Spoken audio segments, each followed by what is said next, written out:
I want to provide an update on the Tracy Murphy situation in which this woman who is a 59-year-old sanctuary owner took in 2 stray calves and is now facing a felony prosecution. We previously covered this situation in detail in another video, which we'll have on the screen here for you. In that video, New York Representative Claudia Tenney was calling on the FBI to prosecute animal rescuers. So definitely please go give that a look if you'd like. Now, Fox News has actually weighed in on the matter. We'll take a look at that and then discuss. Now that as animal rights activists are stealing livestock from farmers in upstate New York, and they're calling them rescue efforts in the name of animal rights. Paul Strobel is a farmer in Newfane, New York, and Michael Felicetti is the sheriff of Niagara County. They both join me now. Gentlemen, thanks for being with us. Paul, I want to go to you first. Now, this hasn't happened to you yet, but you said that you have filmed activists on your property, kind of scoping the area out. So what did you do when you saw that? It was 7:30 Sunday morning, April 16th. I looked out my kitchen window, was having a cup of coffee, and there were 2 people, a man and a woman, over by my barns, by my cattle. They had cell phones out. They were videotaping the cattle, the barns, my security systems. I ran out the door. By the time I got out there, they had jumped in their car and taken off. I got my truck. I gave chase, but they had taken a side road or something, and I lost them. And also believe they came back later that evening. We saw a very similar car stop out front about 7, 8 o'clock that night. I was out still working. They saw me and left again. And it is stealing, and they are trespassing no matter what they want to call it. But Sheriff, how are you helping out in this situation? And how often do you get calls about this happening? So about 2 weeks ago, we learned of the animal activist meeting that was going to take place. And, certainly I was concerned when I saw what the message was. They're teaching people how to research farms, how to go through the multiple stages of the rescue, and then how to win at trial.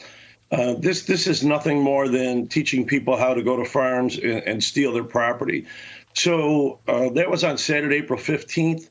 Immediately, as you heard, the next day we were dealing with trespass complaints, I believe 2 on that day. And we took it seriously. I took it seriously. It's a farming community here in Niagara County, and certainly going onto people's property, taking their livestock, or attempting to take their livestock is a crime. Mm-hmm. It's not rescuing, it is a crime. So within a day or so, I put out a public alert. I wanted everybody to be well aware that these activists were operating in the area. I wanted the farmers to be aware so they could protect their property. And I wanted help from the public to give us calls in case they saw any suspicious activity around our farms. As was mentioned, there's been 3 reports of baby chicks stolen. What I'm really trying to prevent here is somebody going onto a farmer's property and stealing their livelihood. Yeah. I mean, I love animals just as much as the person next to me, but there's a purpose served for these animals. And like I said, no matter what they want to call it, rescuing operations, whatever, it's theft. Paul Strobel and Sheriff Michael Felicetti, thank you so much for your time this morning. Good luck to you guys up there. A few things about this interview. Fox News host Ashley Strohmeyer eagerly affirms everything her guests are saying, that people documenting conditions on farms and removing animals are criminals straight up. Not only was there 0 pushback from the host, Fox News did not even attempt to bring on Miss Murphy herself or her legal counsel or anybody to offer an opposing perspective. Now, had they done so, they may have heard about the rampant abuse of animals, particularly the 99% of animals used for food in the U.S., which are raised in factory farm settings, abuse which is often criminal, but is basically never prosecuted. Just as notable as Fox's slant in covering this story is the many similar situations in which Fox, along with almost all other corporate media giants, are completely silent.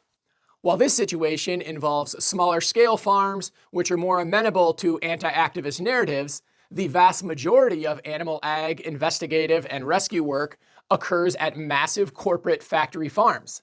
Places representative of the industry norm where animal abuse is simply abhorrent, no matter who you are, and an ordinary person can't help but sympathize with people who are exposing such conditions and helping sick and injured animals. particularly when such a person is prosecuted and faces a potentially lengthy prison sentence, as they often do. By focusing on outliers in which farmed animals are raised in at least marginally better conditions, and by giving no voice to opposing views, Fox's editorial discretion is exercised in a precise, cherry-picked way to smear grassroots activists. And this is really true to brand for mainstream media as a whole, but particularly for Fox News.